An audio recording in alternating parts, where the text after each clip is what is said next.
I'm going to be talking about mammographic calcifications, and this is pretty much a review. What I want to concentrate on is not so much going over the BI-RADS lexicon, because that's available to all of you. I want to talk about sort of some of the pitfalls, some of the nuances of mammographic calcifications. I've been doing mammography for more than 35 years now, and there are still cases every week of calcifications when I really struggle to decide how these should be managed. So one thing that is vitally important when you're dealing with calcifications is to make sure you have very good mammographic technique. Don't accept suboptimal quality images because you're going to miss calcifications. And people say, well, you know, it's just DCIS, but that's not true. You can certainly have invasive cancers that present only as mammographic calcification. So you want to make sure that you have the proper exposure, high contrast, which usually means a low KV, high resolution, and I tell my residents and fellows you cannot evaluate calcifications without magnification use. Now, I'm not talking about calcifications that you know are benign. I'm talking about calcifications that are possibly a problem and you're not quite sure. You see them on your screening mammogram. Get her back and do magnification use before you decide on how to manage them. The same is true if you have calcifications that are definitely malignant. You know that they're malignant. You should always do magnification use, at least to give the surgeon some idea of how extensive that cancer is. So magnification requires a small focal spot. Usually, depending on your machine, it'll give you a 1.5 to 2 times magnification, and it actually gives you more resolution. It doesn't just blow up the picture the way your mag tool does on your digital workstation. You don't use a grid. It does increase the radiation dose, but for calcifications that you're questioning, it's certainly worth the trade-off. And this is just a picture of what a mag stand looks like. And this is just an example. This is a photographic enlargement of a group of calcifications that we saw on the standard 2D mammogram.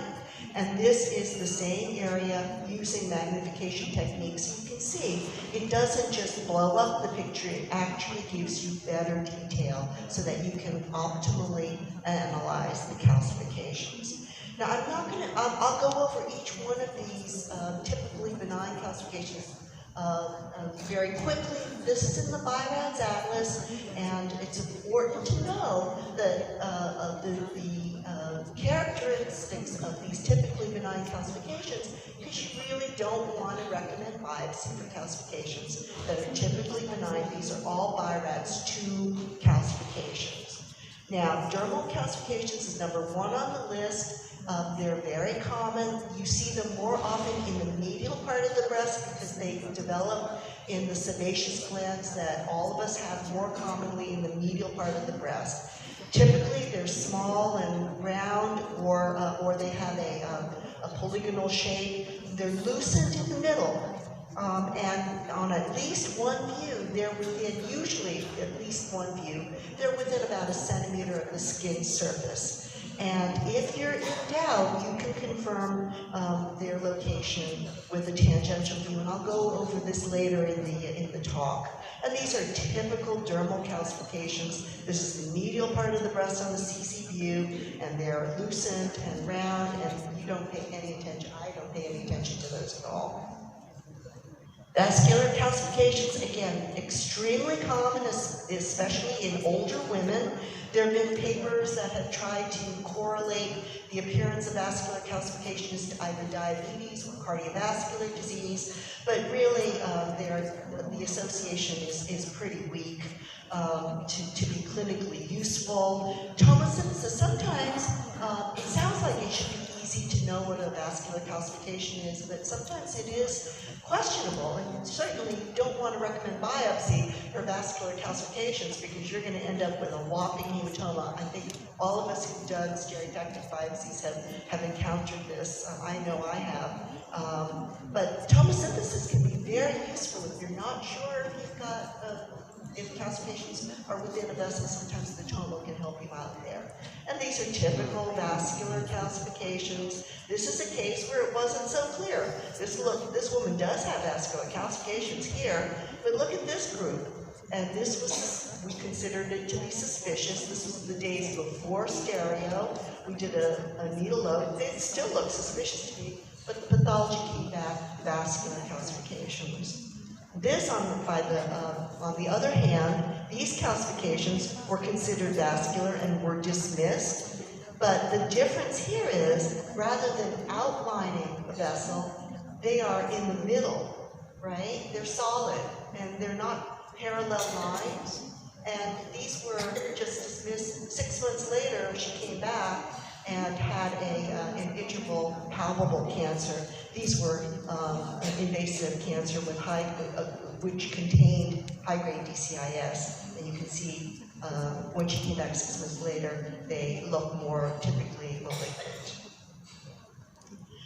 Porous popcorn calcifications usually occur in degenerated fibroadenomas, hematomas, fat necrosis. Not a problem to differentiate. Large rod-like calcifications are also called secretory calcifications. They're usually bilateral and symmetrical, but they can be unilateral in about 20% of cases. And it used to be said that these never branch, but in about 11% of cases, they do branch. They can be loose in center when they're along the edges of a duct, and they can usually be differentiated from malignant calcifications because they're bigger, they're larger, they're coarser than malignant calcifications. And this is a typical appearance of these large rod-like, what we can call secretory calcifications. Now, round calcifications were considered to be typically benign. However, you can rarely get round calcifications that are not definitely benign, and I'll talk about that more later. They can vary in size. When they're small, they are often in the acini of lobules, and when they're less than 0.5 millimeter, you call them punctate rather than round. And as I said, punctate calcifications, the smaller ones, are not necessarily benign. The round ones are the bigger round calcifications are generally benign, but punctate ones not necessarily. And these are round calcifications. These were larger calcifications, and these are pretty classically benign. Rim calcifications occur in dermal, in skin calcifications, around oil cysts and with fat necrosis. And again, these are just examples. This patient had actual cysts that became inflamed, and so they developed rim calcification. We don't see this very often. And this is an oil cyst with a rim of calcification, very common to see that. Now, milk of calcium is another typically benign type of calcium that you'll encounter, and this is from a study by Ed Sickles, who said that in diagnostic mammograms, he found them in 4% of women. They're often multiple, bilateral, and scattered, but they can be unilateral. On the CC view, they're indistinct, or they look punctate. But the key is that they change shape when you do a 90-degree lateral view. When you have documented that they change shape, then these are BIMAPs 2 and don't require any additional evaluation. Here they are on the CC view. They can look they can look very amorphous, but on the ML view, this is the teacup or curvilinear or just a line on the ML view. And again, the key here is that they change shape between the CC and the ML view. Suture calcifications I don't see very often anymore. They occur after radiation, so in a patient who's had lumpectomy radiation. I think maybe surgeons are using different kind of suture material because I almost never see suture calcifications anymore. I used to see them quite commonly. And you can tell, you can actually see the knot that the surgeon made, and these are typically benign. Dystrophic calcifications form after trauma or radiation. They're irregular shape, but they're usually quite large, and they're often lucent-centered. This is a patient who had a lumpectomy and radiation a year earlier, and I hope you can appreciate that she's got these very coarse calcifications right at the lumpectomy site, and they're surrounding an area of relative lucency. And on follow-up, you can see what they turned into typical dystrophic calcifications that you see after trauma. So whenever you see calcifications, you want to describe the location in the breast, give the clock face, the quadrant, distance from the nipple. You want to describe the distribution, how they're found in the breast, and their morphology. What is their shape? And don't get too confused. You want to describe both the morphology and the distribution. And then you want to say, if there are priors, which our patients generally have, are they new? Are they increasing? Are they decreasing? Or are they unchanged? So you always want to include that in your report. Now, these are the descriptors for distribution of calcifications, and I listed these as VIRADS does in order of level of suspicion. The most recent edition of VIRADS got rid of the term scattered, and diffuse is now preferred. And as you go down, this is increased level of suspicion. Also, let me go back. VIRADS, the new edition of VIRADS discourages the use of the term clustered. And as was pointed out by Jessica, people still say density, and people still use clustered, but the reason that the most recent edition of VIRADS says not to use it is because it's automatically perceived as being suspicious, and you can get benign calcifications that are grouped. So we tend to use the term group rather than clustered now. The morphology, this again, it goes from the least suspicious to the most suspicious as you go down. And the beauty of VIRADS is that if you classify the appearance correctly, it's going to lead you to the correct VIRADS assessment. So you're not going to say that there are segmental fine pleomorphic calcifications that are VIRADS 3, right? It just doesn't match. So you really do want to take the time to analyze the calcifications and then use VIRADS to help you get to the right assessment. And I'm going to skip this because this is all from the VIRADS Atlas, and you can just take a look yourself. But what I think is important is that the distribution, if you look at the positive predictive value of distribution alone, and I'm not talking about the morphology, just distribution. Distribution is as important in terms of positive predictive value as the morphology. So if you have segmental calcifications, say calcifications that are pointing towards the nipple in a V shape, that is a suspicious distribution. And even if most of them look like they're punctate or relatively benign looking, you have to be suspicious of that distribution. Same thing with the morphology. This is the positive predictive value of morphology, and so you want to use both in combination. The typically benign calcifications that I already talked about are VIRADS 2. VIRADS 3 for calcifications is very tricky. This is what Dr. Sickles described in his landmark paper in 1991 as being probably benign calcifications. A single, back then they used the word cluster, all round or oval, or discrete clusters of tiny calcifications, or scattered or randomly clustered calcifications, and only 0.1% of those turned out to be malignant. So this would qualify these calcifications under that under Dr. Sickles' original description would qualify as VIRADS 3. Now, having said that, this was based on not having any prior mammograms for comparison. I almost never use VIRADS 3 for calcifications. because we usually always have a prior. So if they are unchanged and they don't look particularly suspicious, if they look pretty benign and they're stable for several years, those are BI-RADS too. If they're increasing or if they're new, then your level of suspicion increases.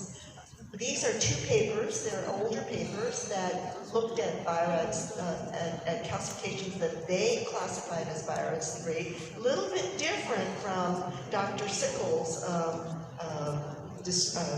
category or criteria, and they had a higher malignant rate. This was almost 4% in this paper, and in this one they said, well, if there are fewer than 5 calcifications, then we're not going to call them suspicious, but more, 5.5% of those were malignant. So even if you have 3 calcifications, if they look suspicious, then you want to go ahead and biopsy them. So what are some pitfalls that when you're dealing with calcifications? You want to, if you're doing tomosynthesis, one thing to be aware of is that on the synthesized view, which we're using more and more often, and it takes the place of the standard 2D digital mammogram, you can make calcifications, so you need to be careful about that. I'm going to talk about skin calcifications, all of these. I'll go over. So this is I don't think this projects, I'm sorry. This is a synthesized mammogram, and this is a CC view, and it looked like this patient had some linear calcifications, linear calcifications here. But for some reason, this facility repeated per mammogram using a 2D. They weren't happy with the positioning, and there was a skin fold here, so they repeated just the 2D, and those calcifications were gone on the 2D. So they were just an artifact of the synthesized view. Now, if you think you're dealing with dermal calcifications, and not all dermal calcifications are as typical as what I showed you before, and sometimes what you don't want to do is recommend biopsy for calcifications that are in the skin, because skin calcifications are always benign. So what you want to do is a tangential view. And I'm going to show you exactly how to do that. I'll go step by step. You put the patient as though you're going to do a needle load in the fenestrated grid, and you choose the surface that's closest to where the calcifications are. You put a BB over you take a picture, you find out where the calcifications are, put a radiopaque BB right where they are, and then turn the gantry and turn the breast until the BB marker is tangential, and if they are in the skin, they should project that way. Now, I've heard it said that if you do tomosynthesis, you don't need to do tangential views because you're going to see that calcifications are in the skin on the tomosynthesis images, and that is not true. Here's a case. I hope you can see their calcifications. They're very superficial. Look how superficial they are. But they're not typical for dermal calcifications. They don't look lucent-centered. And this was a tomosynthesis study, and they did not project in the skin on either of the views, so a biopsy was recommended. But when she came for a stereotactic biopsy, we put her in the stereo unit, and we did the off-angle views. This triangulated to be very superficial. So what we did was, here they are here, we put a BB here, and we did another picture to confirm the BB was right over the calcifications, and then we did a tangential view. I hope you can see that. And these calcifications are indeed in the skin.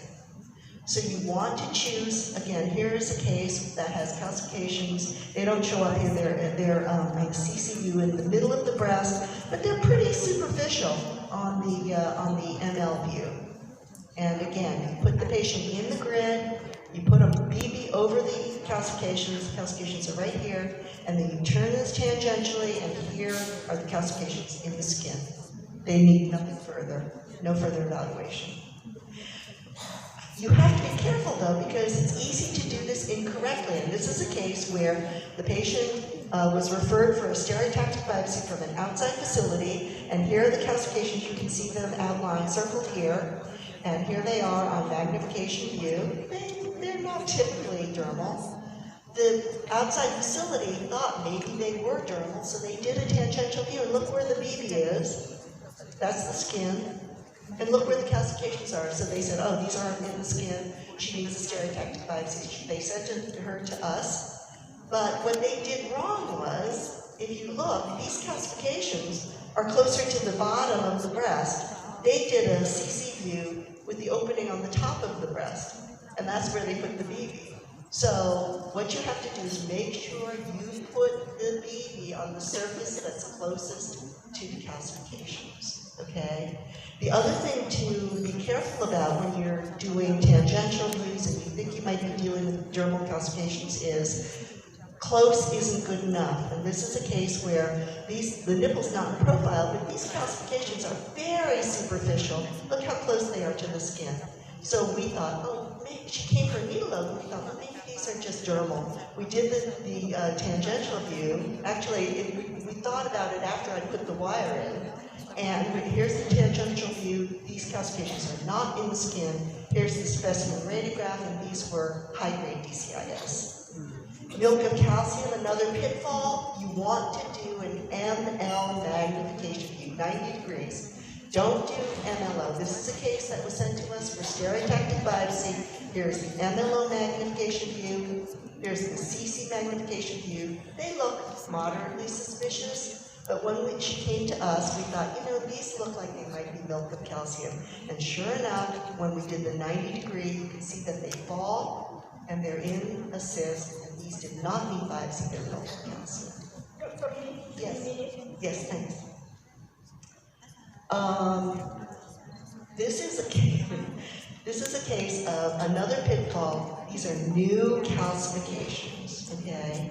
You have to be careful about new calcifications, even if they look benign. And this is why I said, be sure to comment on whether or not calcifications are present previously. I hope you can see these are just some linear calcifications, just 2 of them, and they're here. But they were brand new. And here they are in the magnification view. Linear calcifications, brand new from her priors. And even though they look pretty benign, we went ahead and biopsied them, and they were indeed high-grade DCIS with necrosis. The other thing you need to be careful about is sometimes calcifications can change very slowly. This was an old study done out of Philadelphia where they looked at biopsy-proven malignant calcifications, and they looked back at their mammograms, and they found that for about a quarter of them, they had been stable on prior mammograms. So you really need to be careful. What I tell my residents and fellows is, if the calcifications look suspicious, even if they've been stable for a few years, you want to go ahead and biopsy. And this is just an example, it doesn't project well. So in terms of analysis of calcifications, you want to be familiar with all the ins and outs of typically benign calcifications, because you don't want to recommend biopsy for those. You want to consider both the distribution and the morphology, and are they new or increasing, because your level of suspicion is going to go way up. Thank you very much. Thank you very much, Dr. Lee, for the interesting and very informative lecture. Dan berikutnya adalah Dr.